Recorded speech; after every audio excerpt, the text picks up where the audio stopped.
যদি আপনার মায়া দয়া লাগে আমাকে একটু হেল্প করে। আমার চলে না, আমার পায়ে অ্যাক্সিডেন্ট করে। আমি বহুত সহা মানুষ, আমার স্বামী নাই। আর কদিন বাঁচবো বাবা এটা আমি বলতে পারি না। ক্যামেরার সামনে দাঁড়িয়ে থাকা এই বৃদ্ধা নারীর নাম মুন্নি বেগম।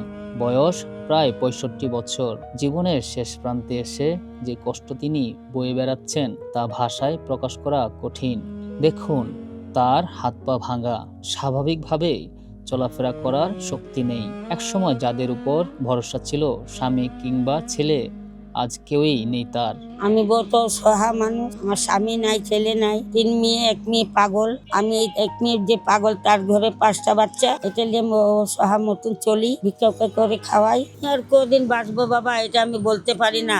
আজ আছি কাল নাই, আমার খুব অবস্থা খারাপ। নাতিগোর টেনশন করি, নাতিরা কিভাবে বাঁচবে না বাঁচবে। আপনারা যদি একটু সাহায্য করেন, হেল্প করেন, তা আমার মনোভাবনা আমার বাচ্চারা একটু সুবিধা পায়। এই কারণে আপনাদের কাছে অনুরোধ। নাই স্বামী নাই, কেউ নাই, কেমনি পড়াবো, আমার তো ছেলে নাই। মুন্নি বেগমের 3টি মেয়ে আছে, তাদের মধ্যে একজন মানসিকভাবে অসুস্থ। সেই অসুস্থ মেয়ের 3টি ছোট সন্তানকে নিয়েই আজ মুন্নি বেগম রাস্তায় নেমেছেন ভিক্ষায়। এই শিশুদের চোখে নেই শৈশবের হাসি, আছে শুধুই অনিশ্চিত ভবিষ্যৎ আর ক্ষুধার যন্ত্রণা। নিজে অসুস্থ হয়েও 3 নাতির মুখে দুমুঠো খাবার তুলে দিতে প্রতিদিন রোদ বৃষ্টি অপেক্ষা করে ভিক্ষা করেন মুন্নি বেগম। আপনারা যদি পারেন আমাকে সাহায্য দেবেন। আর কি বলিব, যদি আপনার মায়া দয়া লাগে আমাকে একটু হেল্প করে।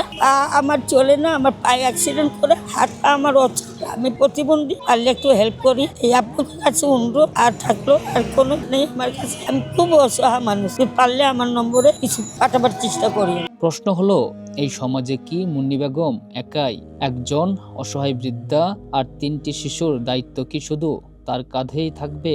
যদি আপনাদের সামান্য সহযোগিতায় এই পরিবারটি একটু আশ্রয়, চিকিৎসা কিংবা খাবারের নিশ্চয়তা পায়, তবে হয়তো বেঁচে থাকার লড়াইটুকু সহজ হবে।